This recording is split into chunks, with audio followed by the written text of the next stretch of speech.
नमस्कार दोस्तों, मैं अंशुमान शुक्ला स्वागत करता हूं आपका तक्षशिला ट्यूटोरियल के ऑनलाइन चैनल पर। दोस्तों, जैसा कि हम लोग लेसन पढ़ रहे हैं, लेसन नंबर 11। दोस्तों, लेसन नंबर 11 में हमने आपका एक लेक्चर कवर कर दिया है और आज का लेक्चर हमारा रहेगा लेक्चर नंबर 11.2।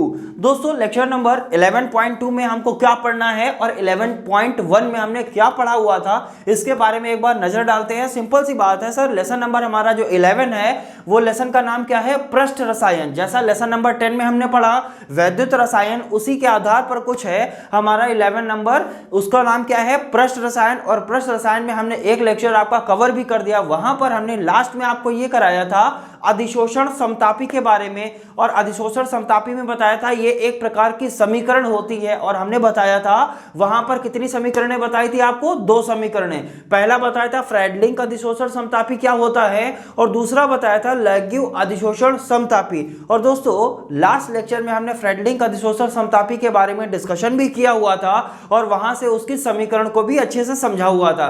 आज दोस्तों हम बात करेंगे लेक्चर नंबर 11.2 में लैग्यू अधिशोषण समतापी, यानी फ्रेडलिंग वहां पर पढ़ लिया था, लैग्यू यहां पर पढ़ लेंगे और हमारा अधिशोषण समतापी का पूरा प्रक्रम क्या हो जाएगा?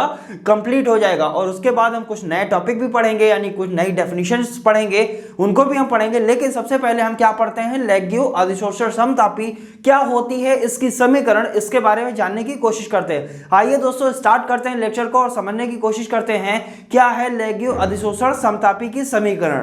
तो दोस्तों, यहां पर जैसा कि आप लिखा हुआ देख रहे हैं लैग्यू अधिशोषण समतापी, ये एक प्रकार का अधिशोषण समतापी है, यानी ये एक प्रकार की समीकरण होती है जो किसने दी थी? लैग्यू ने दी थी, इसीलिए इसका नाम क्या हो गया? लैग्यू अधिशोषण समतापी। अब क्या होती है ये? तो लिखा है सर गैसों के लिए लैग्यू अधिशोषण समतापी निम्न है, यानी गैसों के लिए जो लैग्यू अधिशोषण समतापी की जो समीकरण है वो एक्चुअल में है क्या? तो बताया गया sir x/m is equal to k1 into k2 into p upon 1 plus k1 into p। ये क्या है? लैग्यू अधिशोषण समतापी की समीकरण। जैसा कि हमने जब हम फ्रेडलिंग पढ़ रहे थे तो वहां पर हमने क्या पढ़ा था सर? वहां पर हमने पढ़ा था x/m is equal to k into p की पावर 1/n। यही तो पढ़ाया गया था हमको। क्या पढ़ाया गया था sir? x/m is equal to k into p की पावर 1/n क्या होती थी? फ्रेडलिंग अधिशोषण समतापी। और इसी प्रकार से लगभग क्या है आपकी लैग्यू अधिशोषण समतापी sir? x/m is equal to k1 k2 p upon 1 plus k1 into p। ये क्या है आपका लैग्यू अधिशोषण समतापी। अब समझने की कोशिश करते हैं सर p क्या है? p है गैस के लिए साम्य दाब, सिंपल सी बात है। x क्या है आपको पता है, m क्या है ये भी आपको पता है, क्योंकि ये हमने सारी चीजें कहां बताई थी? लेक्चर नंबर 11.1 में बताया था। अगर नहीं पता है तो एक बार फिर से लेक्चर नंबर 11.1 देखेंगे तो वहां से चीजें आपको अच्छे से क्लियर हो जाएंगी। अब बात करते हैं सर k1 और k2 के बारे में। अभी हमें नहीं पता है क्या होता है ये k1 और k2, लेकिन इसके बारे में थोड़ा सा आइडिया हमने दिया था फ्रेडलिंग अधिशोषण समतापी में, और वहां बताया था k और n क्या होते हैं? स्थिरांक होते हैं। वही यहां पर बताया गया जहां k1 और k2 दिए गए निकाय व ताप के लिए क्या है? स्थिरांक है, यानी कांस्टेंट होते हैं। और कांस्टेंट इसमें कौन है? k1 और k2। सो दोस्तों, उम्मीद करते हैं इतना तो आपको क्लियर हो गया होगा। अब बढ़ते हैं आगे की तरफ। अब इस वाले p को हम कहां लेके जाएंगे? नीचे लेके जाएंगे, यानी x/m के नीचे हम क्या लेके आएंगे? p को लेके आएंगे, क्योंकि अब हमको इसको सॉल्व करना है। तो ये वाला जो p है बाकी कुछ भी चेंज नहीं करेंगे। ये वाला जो p है वो कहां लेके गए? x/m के नीचे लेके गए। चलिए ठीक है, x/m था, x/m लिखा, x/m के नीचे हमने क्या लिख दिया? p लिख दिया, नो प्रॉब्लम। फिर क्या बचा? जब यहां से p हटा दिया तो बचा क्या आपके पास? k1 k2 upon 1 plus k1 into p। यही तो बचा हुआ है। अब दोस्तों जरा हमको ये बताइए, इसको कुछ इस प्रकार से लिख सकते हैं x/m अपॉन p। और आपको पता है, आपको पढ़ाया भी गया है, लोअर क्लासेस में आपने पढ़ा भी है, बटे के जब बटे में होता है तो वो कहां चला जाता है? ऊपर चला जाता है, यानी ये वाला p कहां आ जाएगा? ऊपर आ जाएगा। किसके ऊपर आ जाएगा? इसको क्या लिख सकते हैं? 1/x/m अपॉन p लिख सकते हैं। अब ये कहां आ जाएगा? ऊपर आ जाएगा। इसका मतलब ये कहां ऊपर जाएगा? इस तरीके से ये क्या कर सकते हैं, हम इसको ऊपर भेज सकते हैं। अब ये क्या हो जाएगा सर, ये जब p 1 के पास चला गया तो 1 की जब p से मल्टीप्लाई हो जाएगी p आ जाएगा, उसके नीचे क्या हो जाएगा सर, x अपॉन m हो जाएगा, नो प्रॉब्लम। उसके नीचे क्या हो जाएगा, x अपॉन m हो जाएगा। चलिए अब इसको उसी तरीके से फिर से लिख देते हैं। सिंपल सी बात है, आपको ये समझना है जब बटे के बटे में होता है तो वो कहाँ चला जाता है, ऊपर चला जाता है। तो ये p आ गया ऊपर, x अपॉन m आ गया नीचे। अब क्या होगा सर, सिंपल सी बात है, इसको हमने क्या किया था, पलटा था, यानी उलट दिया था। जब हमने उसको उल्टा था, यानी जब इसको हमने ऊपर भेजा हुआ था, तो यहां से क्या हुआ, ये वाली डिजिट ऊपर जाएगी, ये वाली डिजिट कहां आ जाएगी, नीचे आ जाएगी, नो प्रॉब्लम। अब k1 k2 कहां आ गया, नीचे आ गया, क्योंकि ये वाला p को हमने ऊपर भेजा है, x अपॉन m को नीचे भेजा है। आप ऐसा भी समझ सकते हैं, p को ऊपर भेजा, नीचे वाले को ऊपर भेजिए और ऊपर वाले को नीचे भेजिए। अब यहां पर भी वही होगा, जो नीचे है उसको ऊपर भेज दीजिए, जो ऊपर है उसको कहां भेज देंगे, नीचे भेज देंगे। तो नीचे क्या था, 1 प्लस k1p और ऊपर क्या था, k1 इंटू k2 हमने लिख दिया, नो प्रॉब्लम। फिर क्या है sir, p upon x upon m है is equal to 1 plus k1 into k2 plus k1p k1 into k2। क्या इसको हम लिख सकते हैं, तो आंसर क्या होगा, बिल्कुल लिख सकते हैं, क्योंकि जब प्लस बीच में बना होता है तो इसको दो डिजिट में डिवाइड करके लिखा जा सकता है। तो हमने कुछ इस तरीके से यहां पर लिख दिया। अब जरा ध्यान दीजिए, यहां तो कुछ कटने वाला नहीं है, लेकिन यहां भी k1 है और यहां पर भी k1 है। अब k1 k1 क्या हो गया, कैंसिल आउट हो गया। नेक्स्ट क्या आया, p upon x upon m is equal to 1 upon k1 into k2 plus यहां क्या बचा, p अपॉन k2, क्योंकि k1 तो क्या हो गया आपका, कैंसिल हो गया।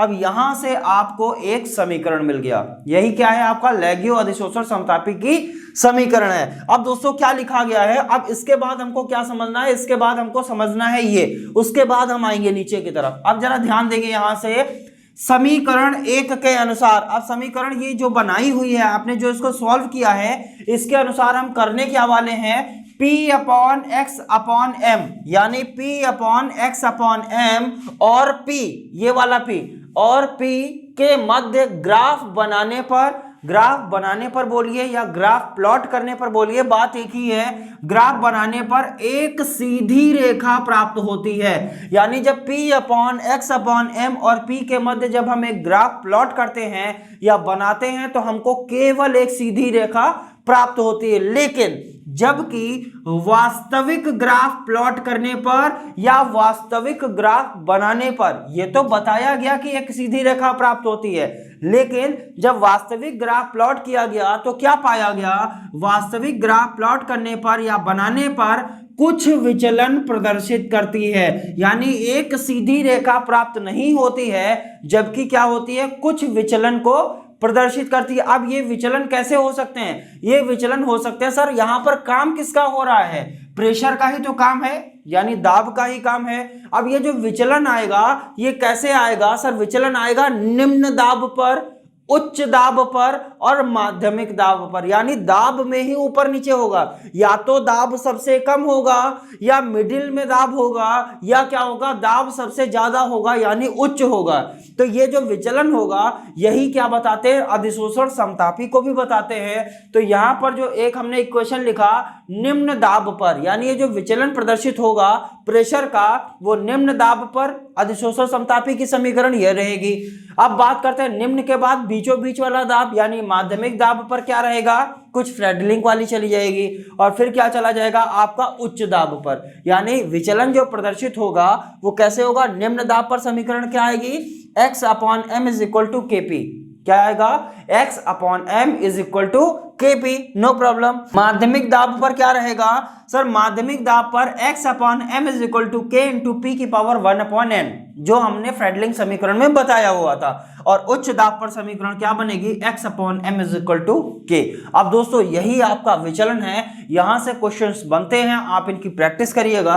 लैगियो अधिशोषण समतापी सिंपल है, कुछ भी नहीं करना है, एक बार समीकरण याद रख लीजिए कि समीकरण एक्चुअल में क्या होती है, उसके बाद इसको उलट पलट देंगे, उलटने के बाद हम क्या करेंगे, इसको सॉल्व करेंगे। फिर हम क्या बताएंगे सर, इसके और इसके मध्य क्या करेंगे, ग्राफ बनाएंगे, तो एक सीधी रेखा प्राप्त होगी। लेकिन जब वास्तविक ग्राफ बनाया जाएगा तो ये क्या होगा, कुछ विचलन प्रदर्शित करेगा। ये विचलन कैसा होगा सर, निम्न दाब पर समीकरण होगी x upon m is equal to k p, माध्यमिक दाब पर होगा x upon m is equal to k into p की पावर 1 अपॉन एन, और उच्च दाब पर क्या होगा x upon m is equal to k. So दोस्तों उम्मीद करते हैं लैग्यो अधिशोषण समतापी इक्वेशन आपको अच्छे से क्लियर हुई होगी। बढ़ते हैं आगे की तरफ और देखते हैं कुछ नई डेफिनेशंस।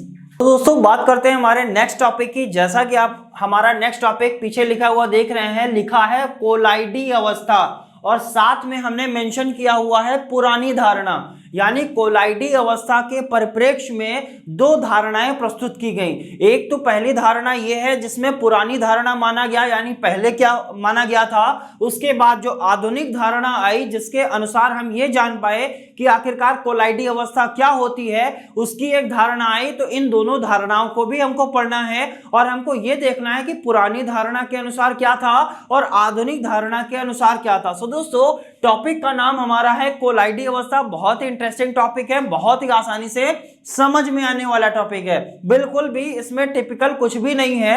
इसमें थोड़ा सा फर्स्ट ईयर का यूज होगा।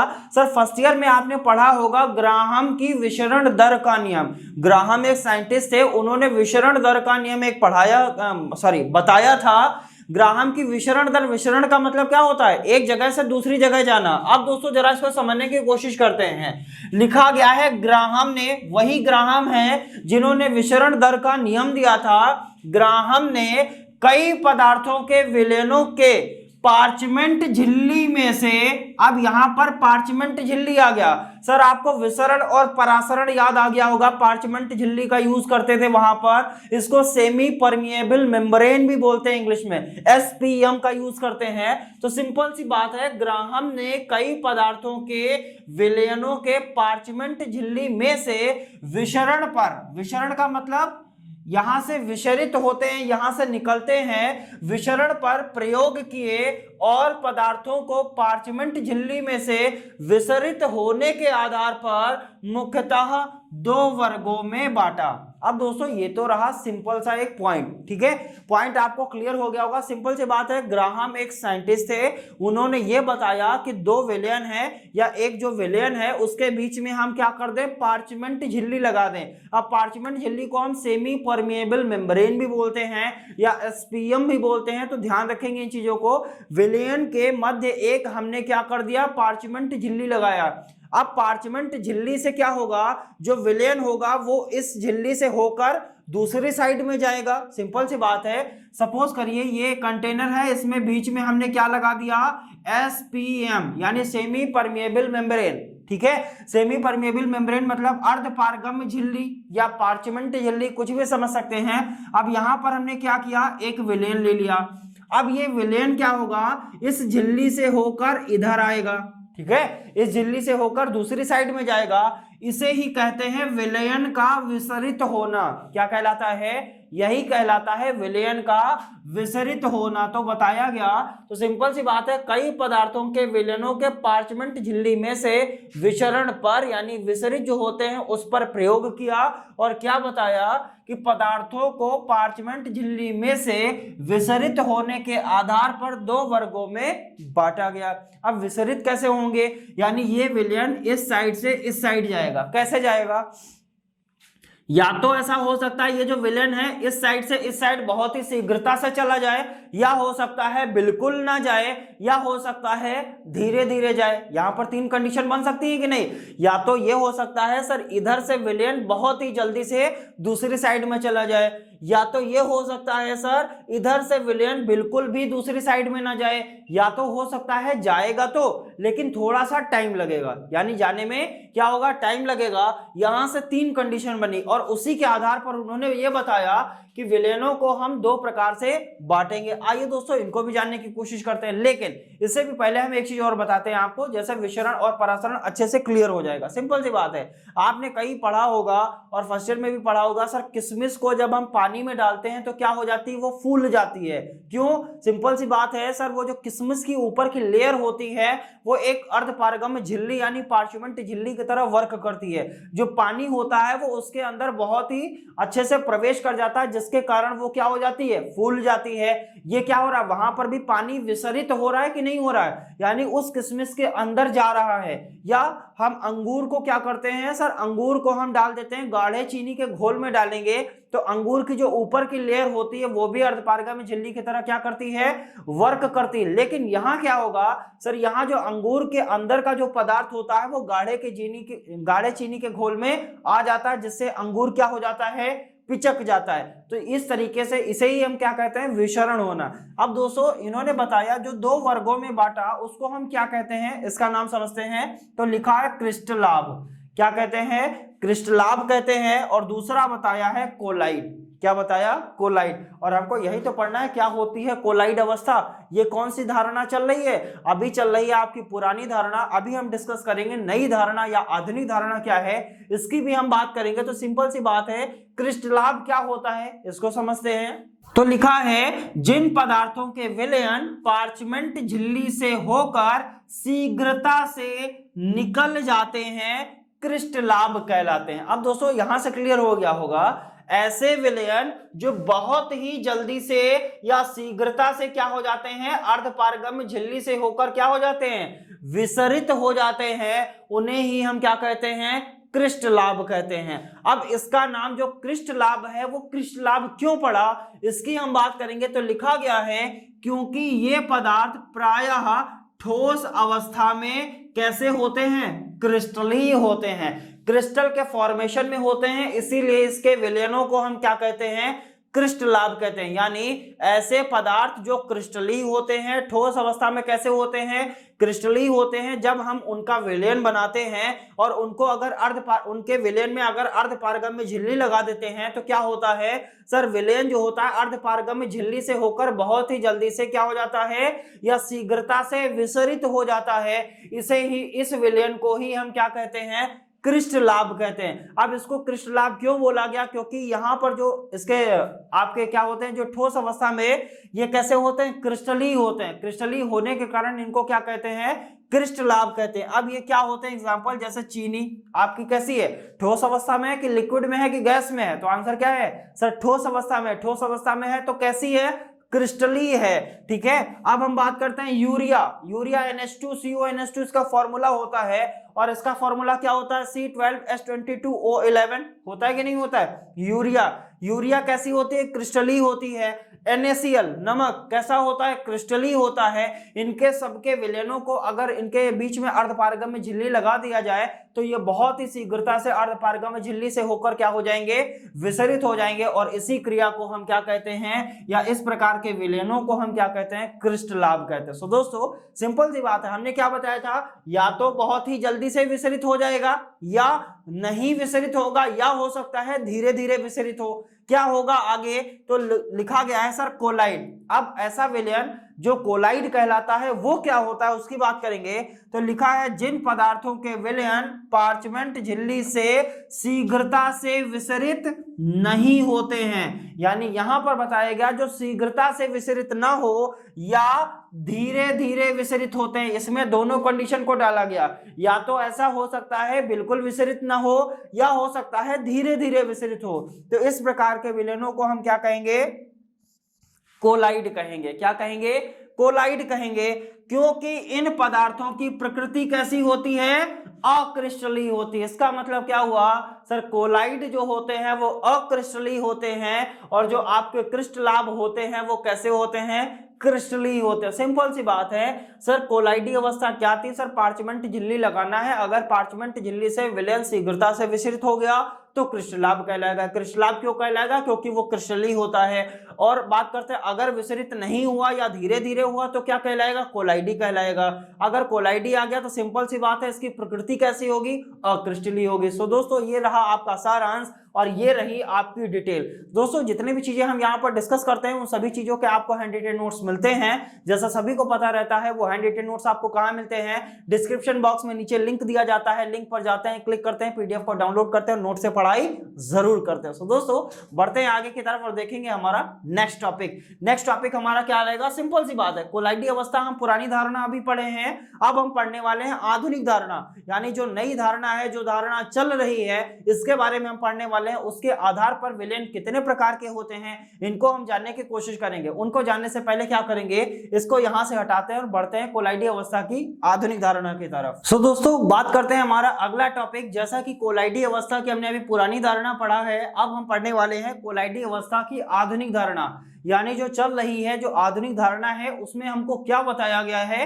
ये भी बहुत सिंपल है, जैसा आपने पुरानी धारणा में पढ़ा था कुछ रिलेटेड उसी से है, उससे हम पढ़ेंगे आधुनिक धारणा को। लिखा गया है कोलाइडी पदार्थों की एक अवस्था है, यानी जो कोलाइड हमने पढ़ाया है आधुनिक धारणा में, जो पुरानी धारणा में जो आपको बताया था, वो जो होता है कोलाइड जो पदार्थ होते हैं वो क्या होती है, एक अवस्था होती है। क्या होती है, एक अवस्था होती है, यानी एक स्टेज होती है। क्या स्टेज है ये, जो पदार्थ के कणों के आकार पर क्या होती है, निर्भर करती है। यानी जो कोलाइड होते हैं वो एक प्रकार की एक अवस्था है। अगर अवस्था है तो उससे होगा क्या सर, ये जो होता है ये कणों के आकार पर निर्भर करती है, यानी कण का आकार कैसा होगा तभी हम बता पाएंगे कि उसका विलयन कैसा बनेगा। सो दोस्तों बढ़ते हैं आगे की तरफ। तो क्या बताया गया, इसके आधार पर कोलाइडी विलयन 3 प्रकार के होते हैं। क्या बताया गया सर, इसी के आधार पर यह बताया गया, यानी कोलाइडी कणों के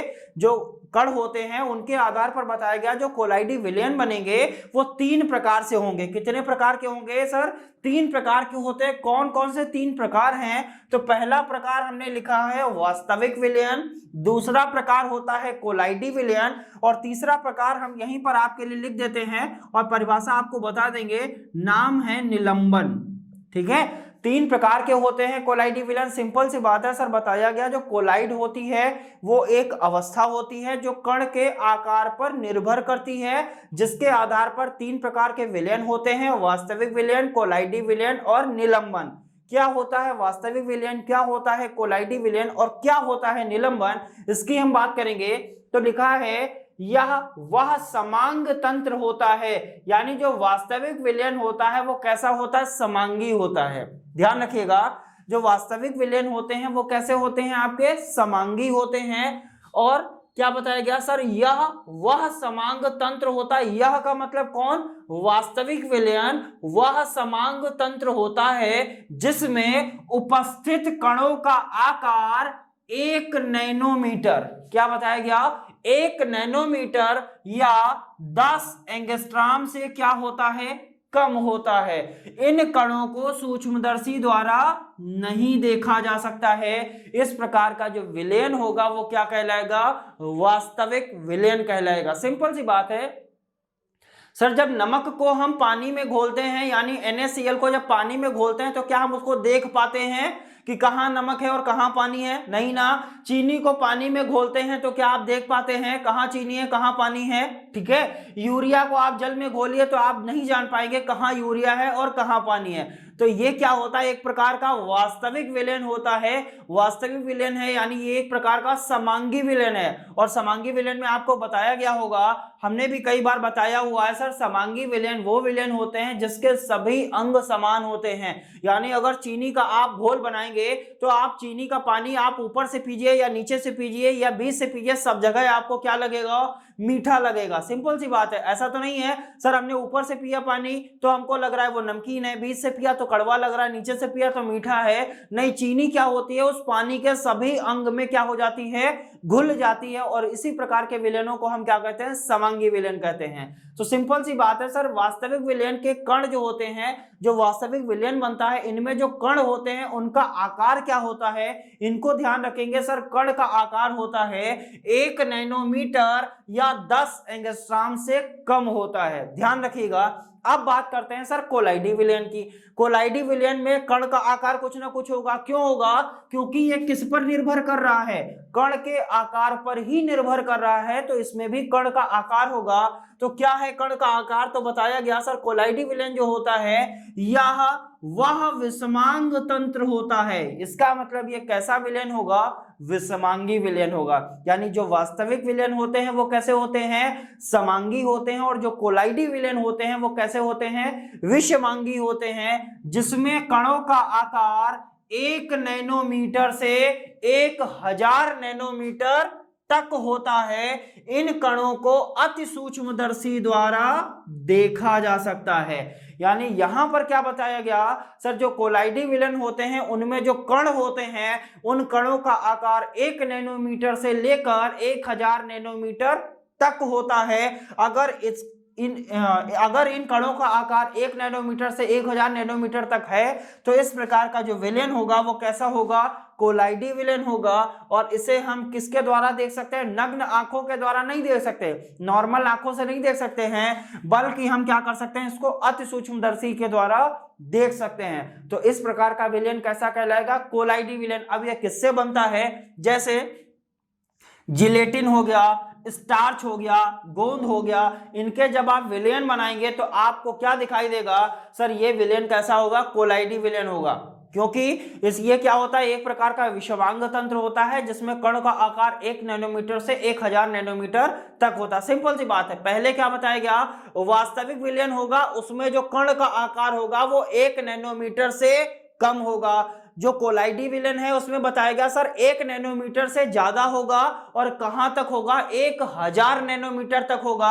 अब सिंपल सी बात है, निलंबन की डेफिनेशन आप आसानी से निकाल सकते हैं। सर यहां पर एक चीज हम बता देंगे, जो निलंबन होता है वो भी आपका कैसा होता है? विषमांगी तंत्र होता है। यानी ये भी एक प्रकार का विषमांगी विलयन होता है। अब इसमें हम आपसे पूछे कण का आकार कितना होगा, तो आप क्या बताएंगे? सर इसमें कण का आकार जो होता है वो 1000 नैनोमीटर से अधिक होता है। इस प्रकार का जो विलयन होगा वो क्या कहलाएगा? निलंबन कहलाएगा। और निलंबन वाले विलयन को हम नग्न आंखों के द्वारा देख सकते हैं। जैसे बालू को पानी में मिला दिया जाए तो आपको बालू भी दिखाई देगा और पानी भी दिखाई देगा। मिट्टी को पानी में मिलाया जाए तो पानी भी दिखाई देगी और मिट्टी भी दिखाई देगी। यानी वहां पर क्या है? वहां पर जो कण का आकार है वो 1000 नैनोमीटर से अधिक है। तो इस प्रकार का विलयन क्या कहलाएगा? निलंबन कहलाएगा। सो दोस्तों उम्मीद करते हैं आधुनिक धारणा भी आपको क्लियर हुई होगी। हमने स्टार्टिंग में ही बताया था, सिंपल सी धारणा है, एक बार समझने की कोशिश करेंगे फटाक से समझ में आ जाएगा, दोबारा आपको पढ़ने की जरूरत भी नहीं पड़ेगी। सिंपल सी बात है। सर पुरानी धारणा में 2 प्रकार के विलयन बताए गए थे, क्रिस्टलाप बताया गया था, कोलाइड बताया गया था। यही तो बताया गया था। क्रिस्टलाप क्या होते हैं? क्रिस्टलीय होते हैं। कोलाइड क्या होते हैं? अक्रिस्टलीय होते हैं। सिंपल सी बात है। अब वहां पर क्या होता था? सारी चीजें हमने पढ़ी थी। अब उसके बाद में हमने आधुनिक धारणा में क्या पढ़ा? सर 3 प्रकार के विलयन होते हैं जो कण के आकार पर निर्भर करते हैं। अगर 1 नैनोमीटर से कम कण है तो क्या होगा? वास्तविक विलयन होगा। 1 नैनोमीटर से 1000 नैनोमीटर तक है तो क्या होगा? आपका कौन सा विलयन होगा? कोलाइडी विलयन होगा। अगर 1000 नैनोमीटर से कण अधिक है तो क्या होगा? सर वो निलंबन होगा। सो दोस्तों उम्मीद करते हैं टॉपिक समझ में आया होगा। बढ़ते हैं नेक्स्ट टॉपिक की तरफ। सो दोस्तों बात करते हैं नेक्स्ट टॉपिक की, और नेक्स्ट टॉपिक हमारा क्या है? कोलाइडी निकाय के मुख्य लक्षण। अभी तक हमने कोलाइड के बारे में पढ़ा। जो कोलाइडी विलयन है इसके मुख्य लक्षण क्या होते हैं इसकी हम बात करेंगे, स्टेप बाय स्टेप समझने की कोशिश करेंगे। और यहाँ पर हमने लगभग 5 पॉइंट्स लिखे हुए हैं और इनके सबकी चीजें डिटेल में आपको मिल भी जाएंगी। और डिटेल में कहाँ मिलेंगे? डिस्क्रिप्शन बॉक्स में लिंक दिया रहता है, वहां से नोट से पढ़ेंगे जरूर। सो दोस्तों बढ़ते हैं पहले पॉइंट की तरफ। लिखा है कोलाइडी निकाय विषमांगी निकाय है। ये तो हमने आपको बताया था। जो कोलाइडी विलयन होता है वो कैसा होता है? विषमांगी होता है। क्यों होता है? क्योंकि इसके कण का आकार 1 नैनोमीटर से 1000 नैनोमीटर के बीच में होता है या तक होता है, इसीलिए क्या बोला जाता है? ये एक विषमांगी निकाय है। सिंपल सी बात है। कोलाइडी निकाय क्या होता है? विषमांगी निकाय होता है। इसमें 2 प्रवस्थाएं होती हैं। कोई भी जब आप विलयन बनाते हैं तो आपको विलेय चाहिए होता है और विलायक चाहिए होता है। विलेय वो होता है जिसको घोला जाता है और विलायक वो होता है जिसमें घोला जाता है। जो घोला जाएगा वो विलेय कहलाएगा और जिसमें घोला जाएगा वो क्या कहलाएगा, विलायक कहलाएगा। अब अगर चीनी को हम पानी में घोलना है, चीनी को हमें पानी में घोलना है तो चीनी क्या कहलाएगी, क्योंकि चीनी को घोलना है, जिसको घोला जाएगा वो क्या कहलाएगा, विलेय कहलाएगा और जिसमें घोलना है वो क्या कहलाएगा, विलायक कहलाएगा। यानी पानी में चीनी को घोलना है, जहां पर में लग जाता है वो क्या कहलाएगा, विलायक, और जहां को लग जाएगा वो क्या कहलाएगा, विलेय कहलाएगा। अब इसकी दो प्रवस्थाएं कैसी होती है, सिंपल सी बात है सर, विलयन बनाना है तो दो चीजें चाहिए, एक विलेय चाहिए, एक विलायक चाहिए। और जो विलेय होता है उसको हम लोग बोलते हैं परिक्षिप्त प्रवस्था। क्या बोलते हैं, परिक्षिप्त प्रवस्था। और विलायक को क्या बोलते हैं, परिक्षेपण माध्यम। माध्यम का मतलब जिसमें घोलना है, किसको, परिक्षिप्त प्रवस्था को। जब हम परिक्षिप्त प्रवस्था को परिक्षिप्त प्रवस्था को परिक्षेपण माध्यम में मिलाते हैं तो एक हमको क्या मिल जाता है, विलयन मिल जाता है, जिस विलयन को हम क्या कहते हैं, कोलाइडी विलयन कहते हैं। तो विलेय क्या कहलाएगा, परिक्षिप्त प्रवस्था कहलाएगी और परिक्षेपण माध्यम क्या कहलाएगा, विलायक कहलाएगा। अगला पॉइंट, कोलाइडी निकाय में कणों का आकार, ये तो आपको पता है, 1 नैनोमीटर से 1000 नैनोमीटर तक होता है। एन का मतलब होता है नैनो, एम का मतलब है मीटर, कंफ्यूज नहीं होंगे। 1 नैनोमीटर से 1000 नैनोमीटर तक होता है, नो प्रॉब्लम। इन कणों को सूक्ष्मदर्शी द्वारा नहीं देखा जा सकता है। तो आप कहेंगे सर अभी तो आपने बताया था, लेकिन हमने वहां पर बताया था इसे अति सूक्ष्मदर्शी के द्वारा देखा जा सकता है, लेकिन सूक्ष्मदर्शी के द्वारा नहीं देखा जा सकता है। अगर सूक्ष्मदर्शी के पहले अति लगा दिया जाए तो इसका मतलब हम उसको देख सकते हैं, लेकिन सूक्ष्मदर्शी के द्वारा नहीं देख सकते हैं। बढ़ते हैं अगले पॉइंट की तरफ। अगला पॉइंट है कोलाइडी कण। जो कोलाइडी कण होते हैं, अर्थात जो 1000 से 1000 नैनोमीटर तक के जो कण होते हैं वो फिल्टर पेपर से क्या हो जाते हैं, निकल जाते हैं। जो नॉर्मल फिल्टर पेपर होता है उसके तो आर पार चले जाते हैं, बल्कि या परंतु पार्चमेंट झिल्ली से नहीं निकल पाते हैं। यानी जो पार्चमेंट झिल्ली होती है अगर उसको बीच में लगा दिया जाए तो कोलाइड के कण इधर से उधर नहीं जा सकते हैं। ये भी एक इसका क्या है, लक्षण है। अगला पॉइंट क्या है, यह कण, कौन से कण, कोलाइडी कण धनावेशित या ऋणावेशित होते हैं, यानी ये पॉजिटिव भी होते हैं और निगेटिव भी होते हैं। सो दोस्तों उम्मीद करते हैं कोलाइडी कण के लक्षण भी आपको अच्छे से समझ में आए होंगे। पुरानी धारणा, आधुनिक धारणा और हमने लैग्यो समीकरण की बात करी, उन सभी चीजों की आप प्रैक्टिस करेंगे। मिलेंगे नेक्स्ट लेक्चर में कुछ नए टॉपिक के साथ, तब तक के लिए बहुत बहुत धन्यवाद।